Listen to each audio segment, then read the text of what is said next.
भारत के स्वतंत्रता संग्राम में क्रांतिकारियों की प्रमुख सहयोगी दुर्गा भाभी का जन्म 7 अक्टूबर 1902 को शहजादपुर गांव के पंडित बाके बिहारी के घर हुआ। 10 साल की उम्र में ही इनकी शादी लाहौर के भगवती चरण वोहरा के साथ कर दी गई।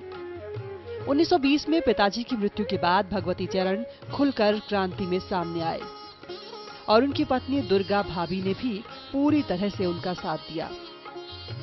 दुर्गा भाभी भारत के स्वतंत्रता संग्राम में क्रांतिकारियों की प्रमुख सहयोगी थी। 28 मई 1930 को रावी नदी के किनारे साथियों के साथ बम बनाने के बाद परीक्षण करते हुए वोहरा जी शहीद हो गए। उनके शहीद होने के बावजूद दुर्गा भाभी साथी क्रांतिकारियों के साथ सक्रिय रही। 9 अक्टूबर 1930 को दुर्गा भाभी ने गवर्नर हेली पर गोली चला दी थी, जिसमें गवर्नर हेली तो बच गया, लेकिन सैनिक अधिकारी टेलर घायल हो गया। मुंबई के पुलिस कमिश्नर को भी दुर्गा भाभी ने गोली मारी थी, जिसके कारण अंग्रेज पुलिस उनके पीछे पड़ गई। मुंबई के एक फ्लैट से दुर्गा भाभी और उनके साथी यशपाल को गिरफ्तार कर लिया गया। दुर्गा भाभी का काम साथी क्रांतिकारियों के लिए राजस्थान से पिस्तौल लाना और ले जाना था। चंद्रशेखर आजाद ने अंग्रेजों से लड़ते वक्त जिस पिस्तौल से खुद को गोली मारी थी, उसे दुर्गा भाभी ही लेकर आई थी।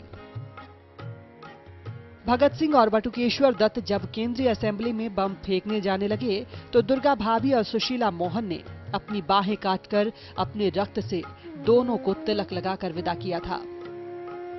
असेंबली में बम फेंकने के बाद इन लोगों को गिरफ्तार कर लिया गया और फांसी दे दी गई। साथी क्रांतिकारियों के शहीद होने के बाद दुर्गा भाभी एकदम अकेली पड़ गई।